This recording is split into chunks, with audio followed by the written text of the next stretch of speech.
Então, vamos começar a aula de hoje falando sobre modelos de sistemas distribuídos. O que a gente chama de modelo? O que a gente fala modelo de sistema distribuído? Quando eu falo modelo de alguma coisa, vocês entendem o quê? Que é como se fosse uma base, uma referência para um padrão, né? Um padrão. Pronto, uma base, uma referência, um padrão. Mona Lisa? Os demais?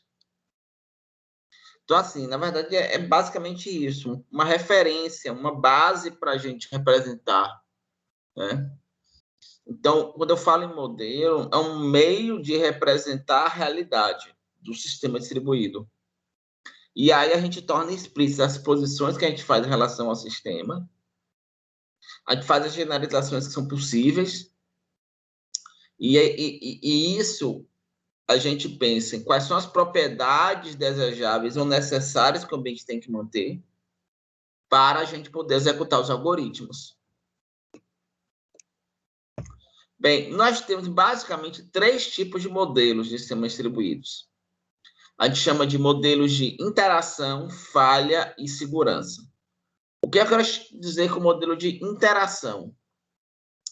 Os processos interagem trocando mensagens, isso resulta na comunicação e na coordenação. Isso, o modelo como sistema distribuído deve se comportar, um escopo. Ok, Eva. E o modelo de interação reflete as propriedades temporais do sistema.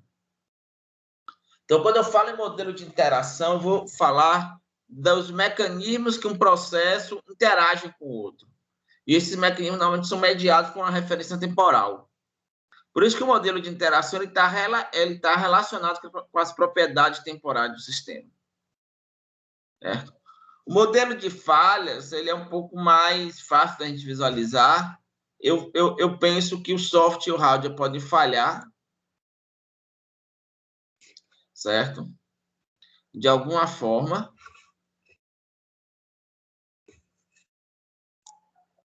E o que é que o modelo de falhas nos traz?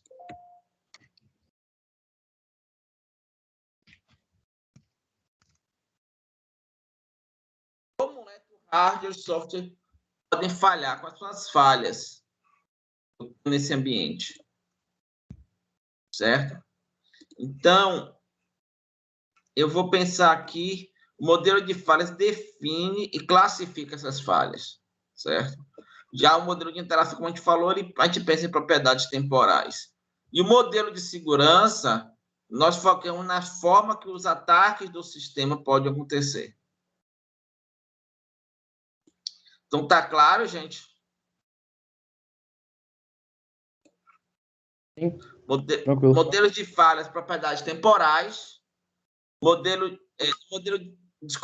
de interação, propriedades temporais, modelo de falhas se relaciona como o hardware e o software pode falhar, e o modelo de segurança, os ataques aos sistemas, como é a forma que os ataques podem assumir. Certo? Se a gente pensar no modelo de interação, nós vemos que, por exemplo, os servidores eles cooperam para fornecer um serviço, com o caso do DNS, por exemplo. Certo? Processos peer-to-peer, eles colaboram para acessar um objetivo comum. Então, o que é que você tem? Você tem processos que têm computadores distintos, que eles interagem entre si. E aí a gente pensa num programa, o programa é um simples sequencial, é descrito por um algoritmo, uma sequência de passos, uma sequência de estados. E estado é o valor das variáveis do programa em um determinado momento da sua execução. Certo? Quando a gente fala em sistema distribuído, a gente fala que o comportamento estado é definido por um algoritmo distribuído. Ou seja, o estado do sistema, na verdade, ele é uma composição do estado de cada processo do sistema. Isso é privativo a cada processo. E aí nós vamos ter que tratar de coisas que são relevantes, que são aspectos de comunicação e uma noção global do tempo. Eu quero dizer com isso. Quando eu penso em comunicação, nós vamos pensar aqui em algumas das questões. Nós temos as questões relacionadas à latência, largura de banda e jitter. O que é que seria a latência, gente? Qual a definição que vocês dariam para a latência? Pelo que vocês já viram em rede de computadores. É tipo, quanto tempo leva para eu trafegar um pacote, né? Para tipo, enviar uma informação para ela chegar onde ela deveria chegar, né? É o tempo entre a ação que você faz e quando ela é executada, né, no servidor. Mas segundo eu falo em latência, em comunicação seria o tempo de envio da informação, de envio daquele pacote. E essa latência, ela envolve o quê? É tipo, todos os nós daquela rede, né? Ela vai envolver, tipo, a comunicação entre todos os nós da rede para poder a informação chegar, né? Ela vai... Não todos os nós, mas os nós envolvidos, né? Então, vai envolver o quê?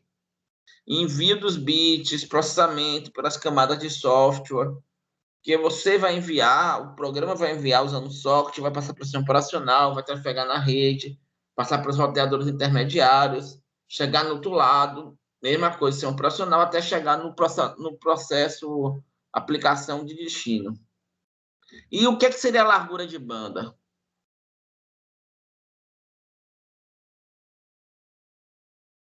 Acho que é o que define a quantidade de informações que podem trafegar ali ao mesmo tempo. Acho que não ao mesmo tempo, né? Mas... Isso. Quanto maior a largura de banda, maior o volume de informações que eu consigo trocar ao mesmo tempo. E você já viu esse conceito de jitter? Ainda não. A diferença entre as latências, né? Eu só tinha visto nos testes de internet, mas eu não sabia o que era, não. Pronto, vamos pegar um exemplo claro. Quando a gente via, na década de 90, principalmente, é muito isso, na década de 90, década de 2000, você via lá uma transmissão da Globo em Tóquio. Vocês reparavam que entre fazer uma pergunta e o repórter receber, ele tinha um certo atraso? Acho que era muito visível isso, né? Esse atraso na transmissão. Sim. Até hoje ainda tem, na verdade, né? Dependendo do... Principalmente que algumas transmissões de TV estão usando a internet, né? Então, ao vivo, aí às vezes o pessoal tem um delayzinho, mas né? no caso de TV, em geral, eles usavam naquela época sinal de satélite. Tinha em torno aí de 1 a 2 segundos de atraso, certo? Mas aí, quando você viu o jogo, para você estava tranquilo, né? Você tinha alguma perda de qualidade quando você viu o jogo? Não. Não. Clarinho, né? Não, porque é o seguinte, porque você estava só... não tinha interação entre Brasil e Japão. Você só via o jogo fluir. Então, você só via a informação vindo do Japão. Então, o atraso, uma vez que eu consiga me adaptar a ele, ele é ok. Mas, se aquele atraso estava em 1 segundo, daqui a pouco ele muda para 2. Depois ele muda para 3. Depois ele volta para 1 segundo. Depois ele cai para meio. Depois ele sobe para 2 segundos. A experiência que você vai ter para ver aquele jogo já não vai ser mais a mesma. Certo? E aí você pode ter que recorrer a algumas técnicas. Por exemplo, quando você vê um vídeo no YouTube, vocês reparam que o YouTube ele mostra um progressozinho logo enquanto está tocando o vídeo, aí tem um progresso, mas você vê uma barrinha de progresso adicional, um pouquinho acima do vídeo. E se de repente a internet cair, ele vai consumir os dados que estão indicados por aquela barrinha de progresso até chegar no final. Ali é um cache. Na verdade, o que é que o YouTube faz? Ele atrasa o começo da exibição do vídeo, você chama de vídeo armazenado. Então, a aplicação no seu navegador atrasa um pouco essa execução. E aí ele vai guardando um pouco de cache. Por quê? Porque se tiver qualquer variação no atraso e essa variação for grande o suficiente para que fique faltando dados, aí ele vai tentar compensar isso com cache. O problema é quando a variação é tão grande que nem o cache dá conta. Certo? Então, a variação de atraso é algo muito importante quando a gente fala de aplicações. Vocês conseguiram entender o que eu estou passando, gente? Sim. Sim. Ok? Bem. E aí nós vamos pensar aqui um pouco também sobre o tempo, né? Então, cada computador tem seu relógio interno. Relógio de computador se divide de uma base de tempo, tem um relógio de referência perfeito. E as taxas de desvio de computadores são distintas. O que eu quero dizer com isso? Cada computador tem seu relógio interno, o relógio se divide de uma base de tempo, e as taxas são distintas. Simples. Você tem um relógio em casa, certo, gente? Esse seu relógio, ele tem um cristal que oscila, tem algum mecanismo que passa essa oscilação para a contagem de tempo, e a partir daí você vê as horas, ok? Mas esses mecanismos, mesmo que você compre 2 relógios iguais do mesmo fabricante, esses 2 relógios não têm o mesmo ele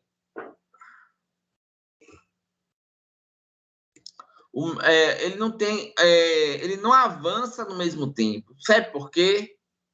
Porque na construção do cristal, na fabricação do relógio, há uma certa variação na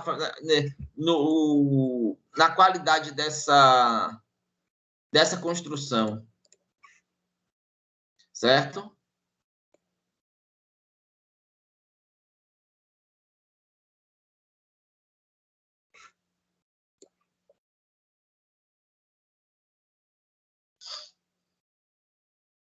Então,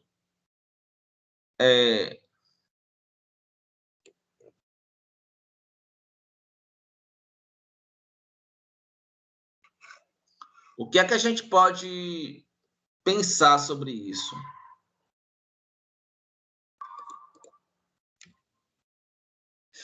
Todo relógio vai ser igual, gente? Não. Não, certo? Então, nem todo relógio vai ser igual. Então, vai ter uma certa variação, só que essa variação vai depender. Por exemplo, se eu chegar, eu tenho um relógio, e aí, de repente, Ítalo está com um relógio. A gente chega, se encontra, sincroniza a hora, minuto e segundo. Passa uns 2, 3 meses, se a gente se encontrar novamente, possivelmente eu não vou estar marcando os mesmos segundos que Ítalo, porque o meu relógio pode estar contando o tempo mais rápido que o dele, ou mais lento que o dele, e eu não vou. E o que vai acontecer? Eu vou contar o tempo de uma forma distinta da de Ítalo, porque os relógios foram construídos de forma diferente. Certo? A gente chama essa taxa de desvio em relação a um relógio perfeito, de taxa de desvio do relógio. Então, imagina que eu tivesse um relógio perfeito, um relógio que nunca atrasasse ou adiantasse em relação ao tempo real. Aí eu vou ter a taxa de desvio desse relógio em relação a esse relógio perfeito. Como é que a gente resolve essa questão de sincronização de relógios? Utilizando mecanismos como GPS. A gente vai falar sobre isso. Tem uma aula que a gente vai falar sobre tempo. E o mecanismo de GPS permite a gente obter algumas referências temporal, considerando os movimentos da Terra, considerando os relógios físicos que a gente tem. E sincronização entre relógios. A gente pode, por exemplo, ajustar um relógio a partir do outro. Isso é sincronização de relógios. Bem, por que eu estou falando de tempo, gente? Porque nós vamos ter basicamente dois tipos de sistema. Um em que a gente tem um controle suficiente sobre o ambiente para usar referências temporais, e o outro que a gente não tem um controle suficiente sobre o ambiente para usar essas referências temporais. Quando eu posso usar referências temporais, nós temos o que a gente chama de sistemas distribuídos síncronos. É um sistema distribuído síncrono, nós temos a possibilidade de usar referências temporais.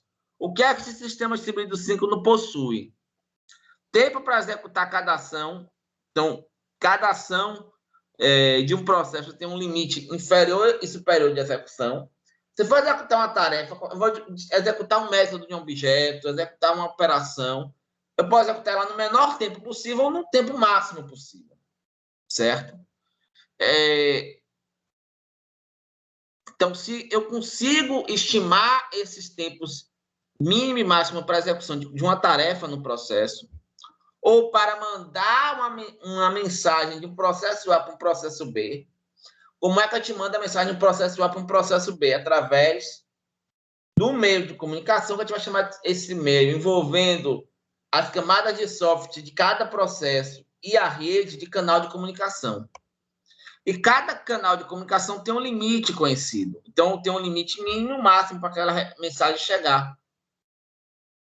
E cada processo, ele não vai se desviar do relógio perfeito mais do que um limite conhecido. E isso é para permitir que a gente possa, periodicamente, manter os relógios com a mesma referência temporal, sincronizados, com uma referência temporal muito próxima entre si. Para eu obter isso, gente, eu tenho reserva de recursos. Então, imagine que você tem lá um computador rodando várias aplicações ao mesmo tempo. Você não consegue garantir que, ao executar uma determinada operação, ela vai executar no tempo máximo, porque, de repente, a sua operação pode ser preemptada por causa de um outro processo, uma outra coisa que está rodando ali, certo? Como é que eu garanto isso? Uma forma de eu garantir isso é usando um sistema operacional de tempo real, o que eu posso colocar primitivas adequadas para garantir isso. Uma outra forma de garantir isso seria se a gente pudesse... Eu não tenho possibilidade de ter um sistema operacional em tempo real, talvez, porque seria muito mais complexo. Então eu vou colocar só o sistema operacional e um processo em execução. Não vou ter essa concorrência de outros processos. E aí eu teria uma garantia, uma reserva de recursos suficiente que faz com que a gente possa executar de forma adequada. Uma reserva de recursos para garantir as restrições temporais de comunicação. Então, eu posso pensar numa rede de controle síncrona, tipo uma rede CAN ou uma rede Token Ring, que eu tenha um determinismo nos limites temporais, ou usar a qualidade de serviço para garantir que os pacotes entre o nó A e o nó B tenham prioridade na rede e não haja um atraso, não haja competição com recursos ali. E uso o GPS e algoritmo de sincronização para manter os relógios dentro de o desvio entre dois relógios dentro de um limite conhecido. O que é que eu obtenho com o sistema distribuído síncrono, gente? O que é que vocês acham que o sistema distribuído síncrono me possibilita?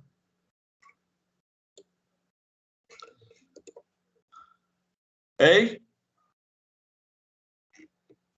Uma chamada mais rápida em tempo real. Eu sei que síncrono a gente utiliza mais em monitoramento, como você tinha falado de rede CAN, me lembrou de sistemas de carro, né?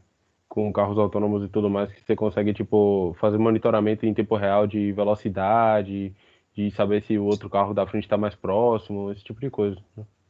É isso, mas assim, eu gosto de falar que quando a gente fala de tempo real, não é da gente falar de maior velocidade, mas maior previsibilidade. Isso. A gente pode ter processos de tempo real que eles são lentos, mas a questão aí é você sabe quando é que acaba. Então, quando eu tenho isso, gente, então se eu tenho lá um conjunto de processos e eu tenho um ambiente síncrono, Um processo pode mandar mensagem para o outro, e se esse outro não responder, num tempo pré-determinado, porque eu conheço todos os limites temporais do meu ambiente, eu posso ter uma boa certeza que aquele processo que não me respondeu falhou. Isso, obviamente, se a mensagem não puder ser perdida nas redes. Aí, daqui a pouco a gente vai falar sobre modelos de falhas. Então, a gente consegue ter uma previsibilidade na execução e consegue utilizar essa previsibilidade para coordenar ações no sistema distribuído. Certo? Uma outra questão é os sistemas distribuídos assíncronos, que é que fala da internet como um todo. Então, na internet como um todo, a gente pode ter, por exemplo, processos rodando em um nó que eu não tenha como garantir recursos para a execução do processamento.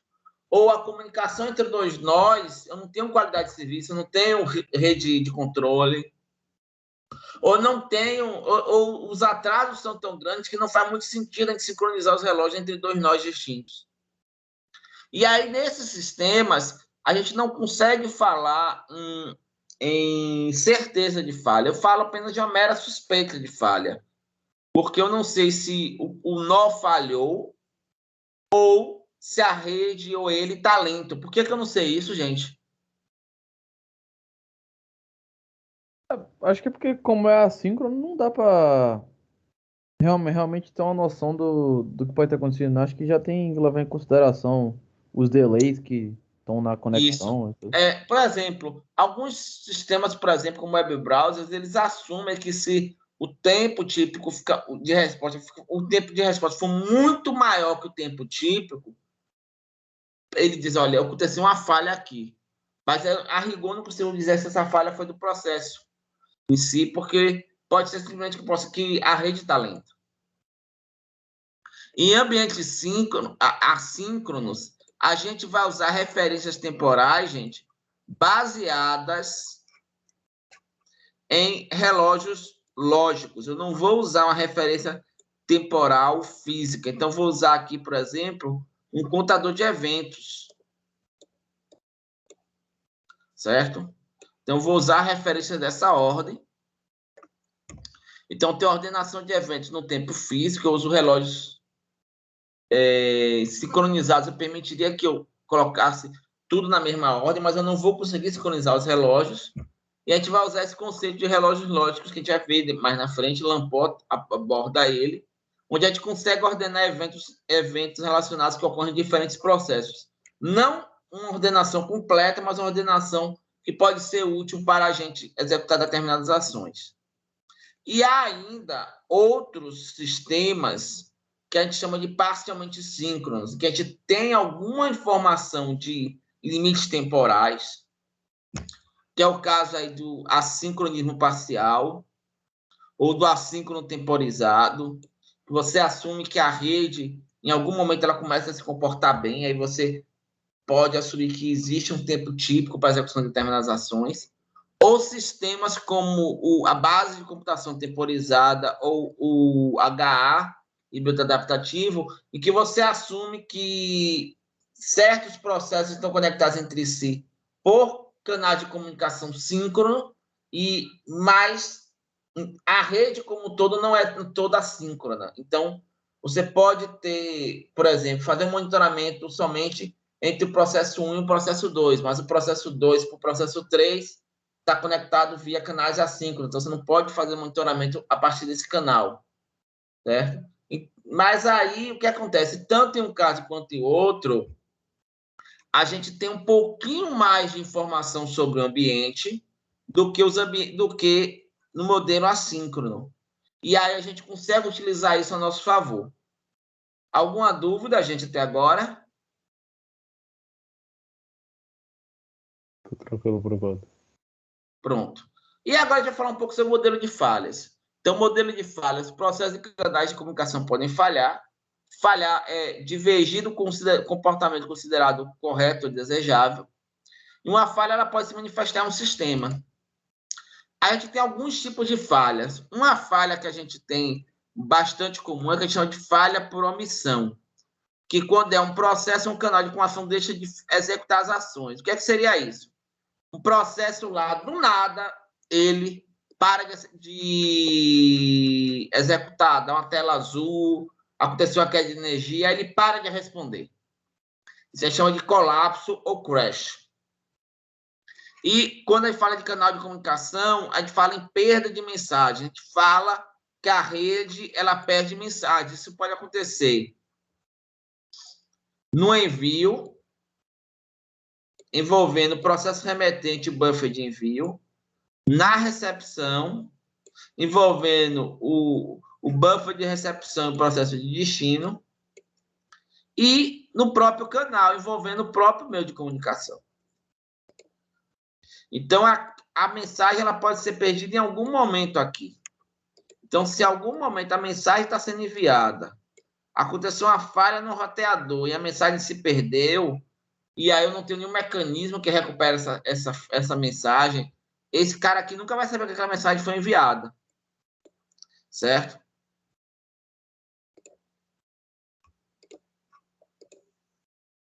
Bem, e nós temos também o que a gente chama de falhas arbitrárias ou bizantinas, que é basicamente qualquer outro tipo de falha. Então, um processo, por exemplo, pode executar uma coisa que ele não deveria ter executado, ou pode informar um valor incorreto para um outro processo.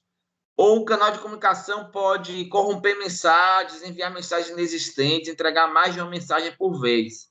Quando eu falo de falhas arbitrárias, isso pode acontecer por um erro. Por exemplo, tem um erro de um sensor, e esse erro de sensor faz com que o processo leia o valor errado e execute alguma coisa errada. Ou eu tenho uma corrupção de mensagem na rede e aí a mensagem chega adulterada. Mas eu posso também ter uma intrusão, eu posso ter alguém que deliberadamente fez o processo executar errado ou deliberadamente adulterou a mensagem, um hacker, alguma invasão que fez isso. E aí nós temos os diferentes tipos de mensagem, de falhas, né? Uma coisa interessante é que quando a gente está falando de ambientes assíncronos, a gente fala de falha por crash, mas quando a gente fala de ambientes síncronos, a gente fala de fail stop. Porque no ambiente síncrono, eu consigo detectar com perfeição a falha por crash. E aí, normalmente, a gente usa esse termo para dizer, olha, é um tipo de falha que eu consigo detectar ela bem claramente, uma falha fail stop. Certo? Ainda, nós podemos assumir que, quando a gente está falando de ambientes com alguma informação temporal, a gente também pode ter falhas temporais. Então, posso ter o relógio não sincronizou direito, ele passou do limite de taxa de desvio, o processo ele executou alguma coisa além dos limites temporais dele, ou uma mensagem ela é transmitida mais do que o limite definido. Então, nós podemos também ter falhas temporais. Bem, quando eu falo de falhas, a gente pode mascarar falhas. O que é que seria mascarar falha, gente? O que é que você acha que seria mascarar uma falha? Hein? Essa técnica aí, por exemplo, é porque, pelo que eu tô lendo, não tá incluso, né? Mas essa técnica de atraso proposital nos browsers com relação à reprodução de vídeo que o senhor falou, para mim é mascarar uma falha, né? Porque ele tá partindo do princípio que pode ter algum erro na rede e aquilo ali já está sendo resolvido, né? De certa forma. Mas, por exemplo, o TCP/IP, ele mascara falhas. Porque o TCP, ele pede uma confirmação, acknowledge do pacote. E se o acknowledge não acontece, o que é que ele faz? Ele retransmite, não é isso?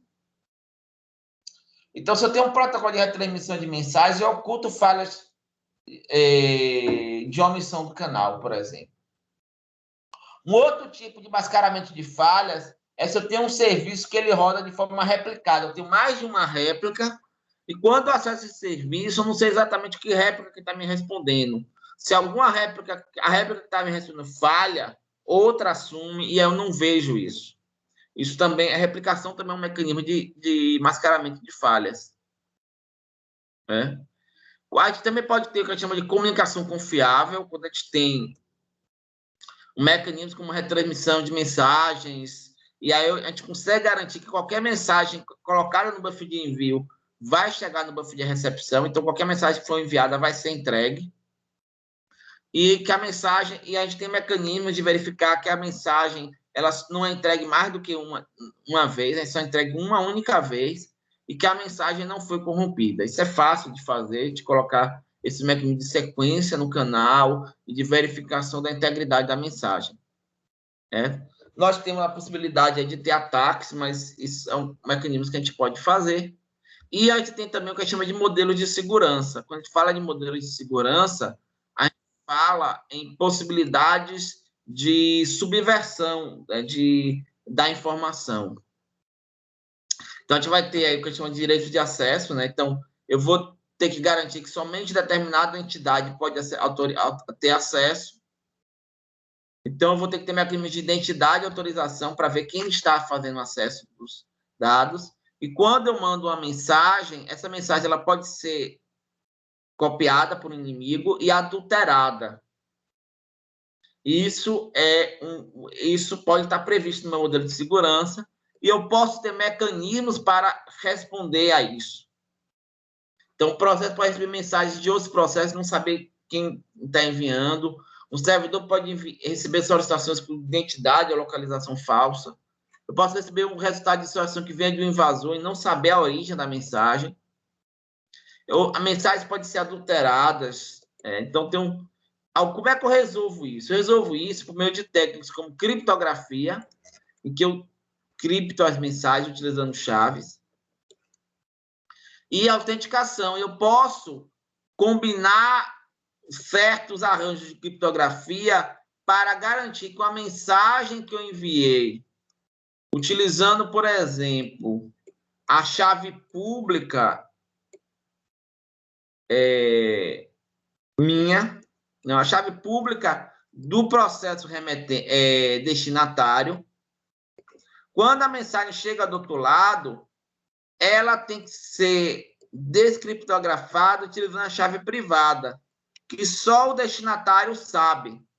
Então, ele garante que a mensagem não é adulterada. Por outro lado, se eu, além de usar a chave pública do destinatário, eu uso a chave privada do remetente para cifrar essa mensagem, quando ela chegar do outro lado, eu vou ter que decifrar ela usando a chave pública do remetente.